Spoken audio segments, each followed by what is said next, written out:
primera vez desde la Revolución Cubana no hay un Castro presidiendo en este momento Cuba. El expresidente Raúl Castro le entregó finalmente, o le está entregando la presidencia a Miguel Díaz-Canel, fue elegido presidente.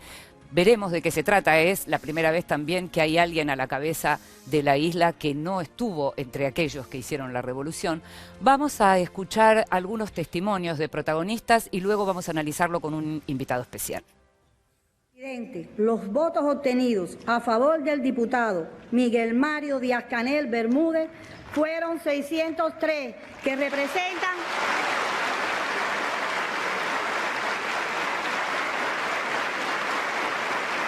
Miguel Mario Díaz-Canel Bermúdez, desde este instante usted es el nuevo presidente de los consejos de Estado y de ministros de la República de Cuba. Compatriotas, palabras pomposas son innecesarias para hablar de los hombres sublimes. Y de eso se trata ahora.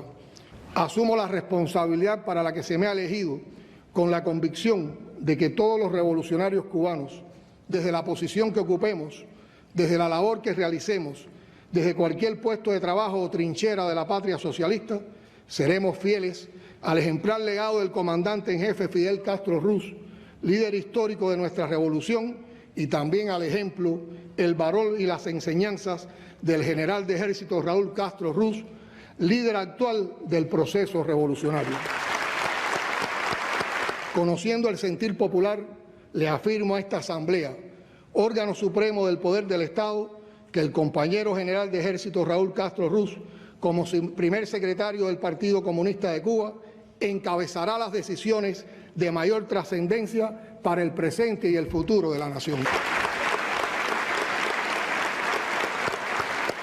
Ratifico que la política exterior cubana se mantendrá inalterable y reiteramos que nadie logrará el propósito de debilitar a la revolución ni doblegar al pueblo cubano, porque Cuba no hace concesiones contra su soberanía e independencia, no negociará principios ni aceptará condicionamientos.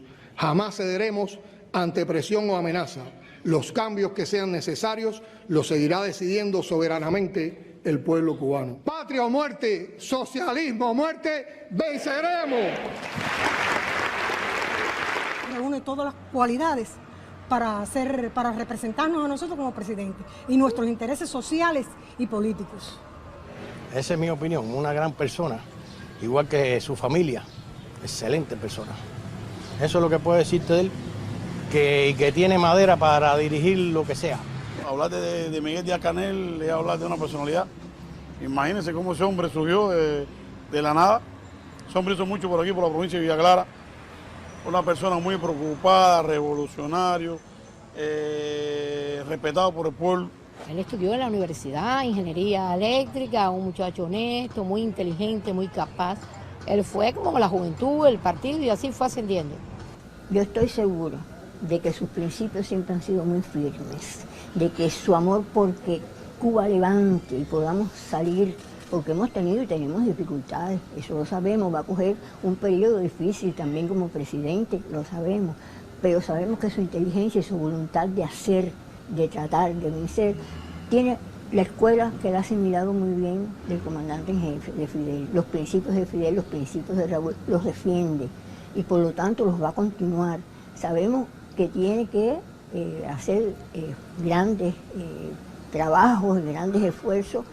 El sustituto de Fidel solo lo puede ser el Partido Comunista de Cuba. Las personas que son mayores hoy fueron jóvenes, hicieron sus cambios. Hoy le tocan a los jóvenes hoy emprender el camino. Mientras que sea a favor de nosotros, de Cuba socialista, está muy bien. Todo lo que sea el gobierno cubano que haga está bien hecho, mientras que sea con la decisión del pueblo cubano. Es necesario para que gente nueva, nuevos cerebros, nuevas ideas, manteniendo los éxitos y triunfos que hasta ahora tiene el pueblo, asuman y hagan frente a toda esta situación que existe hoy en el país. Gente joven, de mentalidad nueva. Siempre ver cuestiones que tienen que ver con Cuba también nos generan montones de preguntas. Está con nosotros Pablo Stefanoni, periodista, director de Nueva Sociedad, para tratar de ver juntos. Gracias por estar acá con nosotros. Muchas gracias Pablo. a ustedes por la invitación. Veíamos a la gente hablando de quién es Díaz-Canel y lo hablaban casi como todos lo conocemos, todos sabemos quién es, todos sabemos cómo creció, cómo llegó acá y estamos contentos porque es alguien que se merece estar donde está y que representa los intereses del pueblo cubano. Son frases que dichas en otro contexto y en otros países, pensar en la representación de los pueblos es bien diferente. Sí. ¿Qué podemos esperar? ¿Qué podemos ver? Bueno, primero lo que destacaban muchas personas que estaban en Cuba era que había bastante poco entusiasmo, más bien una situación de cierta apatía, lo cual se puede leer como algo positivo en el sentido que no estalló todo. Muchos esperaban cuando muera Fidel, cuando se vaya Raúl, ¿no? Como el cataclismo no pasó. Y por otro lado tampoco hay gran entusiasmo y me parece que lo que nadie sabe bien qué va a hacer. Entonces había todas estas comparaciones, va a ser Gorbachev, que, o va a ser Deng, que hizo la perestroika pero después se cayó todo, o va a ser Deng Xiaoping, que en China hizo una transición exitosa hacia una especie de semicapitalismo de Estado. Por lo pronto va a ser Díaz-Canel y con un Raúl Castro que va a seguir por lo menos hasta el 2021 a la cabeza del Partido Comunista, y él dijo que las decisiones importantes las va a conversar con Raúl, lo cual es bastante... ¿Pero qué le deja la burocracia? ¿Perdón? ¿Le deja la burocracia a Díaz-Canel? Yo creo que le deja el haber... le deja la herencia, pero se va a tomar 3 años para ver cómo funcionan las cosas. Y así fue con Fidel con Raúl, ¿no? Se quedó afuera, pero estaba ahí los primeros tiempos, pues no. Dijo algo interesante Raúl, dijo varias cosas interesantes en su discurso de más de una hora, pero dijo... en otras oportunidades con otros jóvenes fuimos demasiado deprisa y nos equivocamos. Se refería a 3, a Laje, Robaina y Pérez Roque, que cayeron en desgracia después de haber sido los posibles herederos. Dijo, ahora nos tomamos más tiempo y Díaz-Canel sí es como un joven brillante que va a ser, que merece esta herencia, pero creo que también durante 3 años lo va a controlar un poco, ¿no? Ahora, Raúl es Castro. Raúl es Castro. Pero Díaz-Canel no, quiero decir, mencionábamos a Raúl que siguió respetando a Fidel hasta el final, hemos visto montones de sucesiones que no tuvieron esa misma... Él todavía mantiene su gente ahí, está su hijo que controla por lo menos informalmente los servicios de inteligencia, su yerno esta corporación militar de empresas. O sea, yo creo que lo que están haciendo es una transición suave en el sentido de que Raúl se queda 3 años más, claro, va a cumplir 87 años, tampoco es que se queda... 3 años es bastante, va a tener 90, con lo cual creo que por ahora les viene funcionando bien el no hacer transiciones bruscas, es decir, no es que Raúl dijo me voy a mi casa y le dejó las llaves. Pero uno puede imaginar que Díaz-Canel realmente tenga, por ejemplo, en lo que tiene que ver en materia económica, que uno espera ver decisiones de ese tipo, uno se puede imaginar que Díaz-Canel vaya a tomar decisiones diferentes de las que se venían tomando. No, yo creo que van a tomar decisiones, pero Raúl Castro en su discurso dijo algo interesante, que es que las reformas están demasiado lentas. Lo dijo casi como que él estuviera de observador, es decir, pero efectivamente dijo, y habló de que la mentalidad paternalista e igualitarista es un obstáculo enorme, colosal, dijo, para las reformas, y llamó de algún modo a hacer reformas, pero claro, el tema de Cuba es que quiere hacer reformas sin que todo se desestructure y se ponga en riesgo el control político del Partido Comunista, y eso es un poco la cuestión, cómo hacer reformas. Cuba no es China tampoco, no es Vietnam, por varias razones, y lo que pasó en la Unión Soviética, de hecho lo recordó Raúl también, no mencionó la Unión Soviética, pero habló de experiencias que fracasaron por los errores cometidos y dijo que no podemos cometer errores, dijo. Entonces, ahí se mueve. Se quieren hacer reformas, pero se temen a las reformas, por eso está todo medio paralizado, ¿no? Claro. ¿Qué tal, Pablo? Buen día.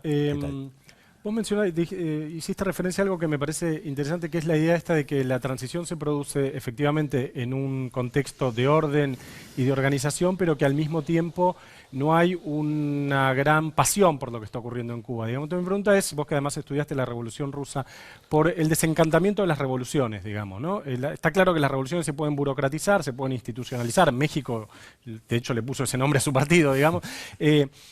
Ahora, ¿hasta qué punto una revolución puede seguir rodando sin que haya un líder, un proceso o algo que genere un encanto en la población? Digamos, ¿se puede simplemente hacer que la propia inercia la sostenga? Y en Cuba parecería que sí, la inercia sumado a muchos mecanismos de control bastante eficiente. Yo creo que no son a veces represiones directas, pero que funcionan como mecanismos de control político sobre la sociedad. Me parece que lo que hay es una especie de... Las nuevas generaciones están muy fuera de la política.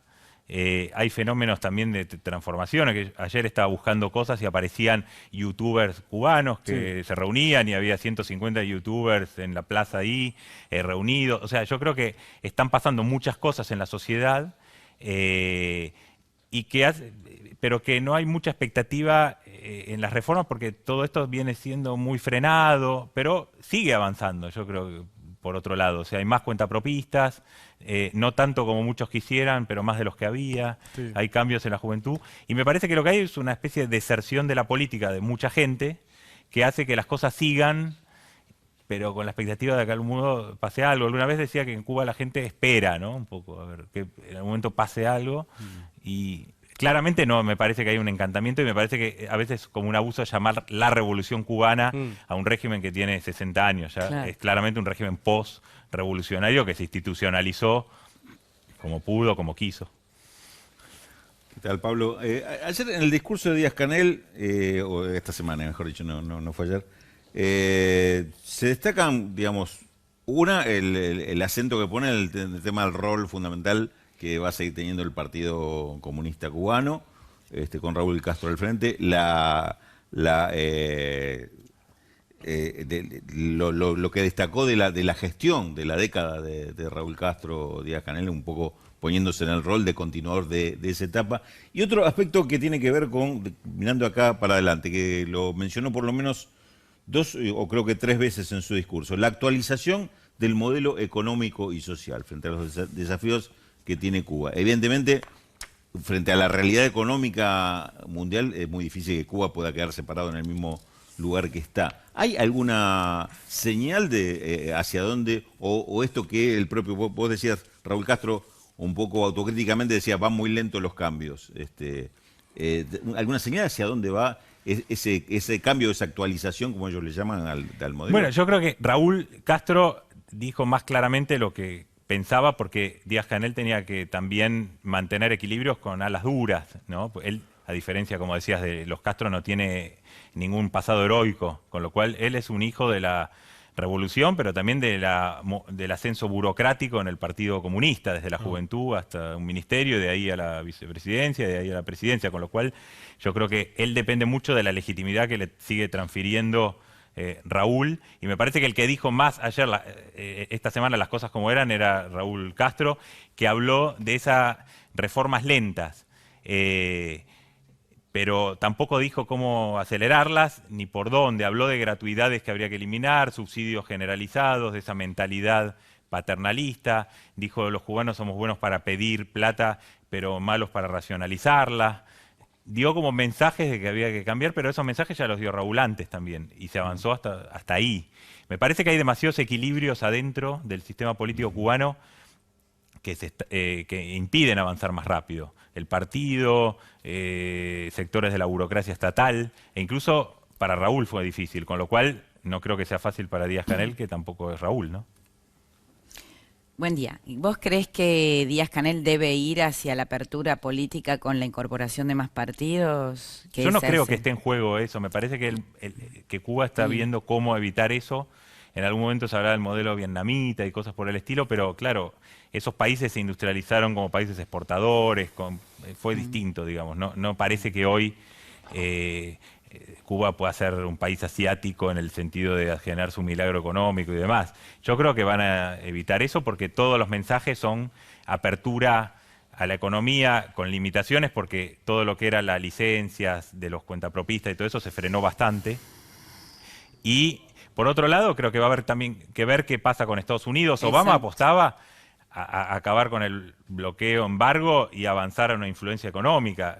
Y justamente eso era, yo creo, tan eficaz que asustó un poco al gobierno cubano. Decir, bueno, y ahora viene Trump, que vamos a ver qué hace, porque eso nadie lo sabe. No cambió radicalmente las cosas, pero sí puso límites a lo que se venía avanzando. Entonces, me parece que eso es importante porque Cuba siempre actúa en el espejo de lo que va pasando con Estados Unidos. ¿Y me parece cuánto crees que puede influir el contexto externo justamente con Estados Unidos, que ha retirado inclusive personal diplomático de Cuba y hubo una recíproca, esto por misteriosos ataques? Lo mismo ocurrió con Canadá, eso por un lado, y por el otro lado Venezuela.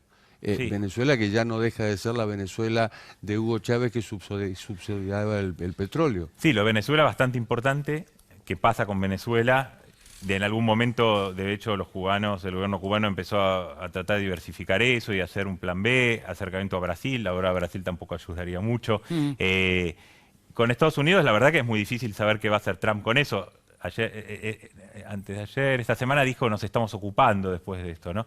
Pero ¿qué significa ocuparse? Digo, Corea del Norte parecía que venía la Tercera Guerra Mundial y ahora se está discutiendo dónde se van a reunir con Kim. Entonces me parece que es muy difícil hacer pronósticos sobre la política exterior de Trump, ¿no? Ahora, cuando hablan, y esto es lo último que te pregunto, nos tenemos que ir al corte, cuando Raúl también dice se necesitan inversiones, se habla de inversiones, y uno se pone a pensar y dice, ¿y por qué irían a invertir?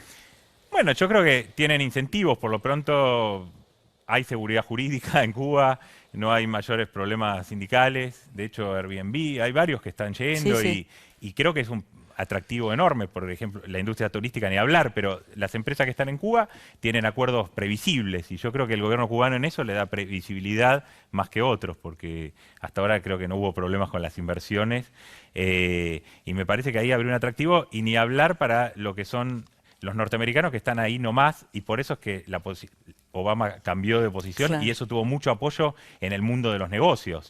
Desde los cruceros hasta la liga de béisbol, hasta todo, porque están muy cerquita y mientras que los europeos pueden hacer negocios ahí, los norteamericanos no pueden o no podían.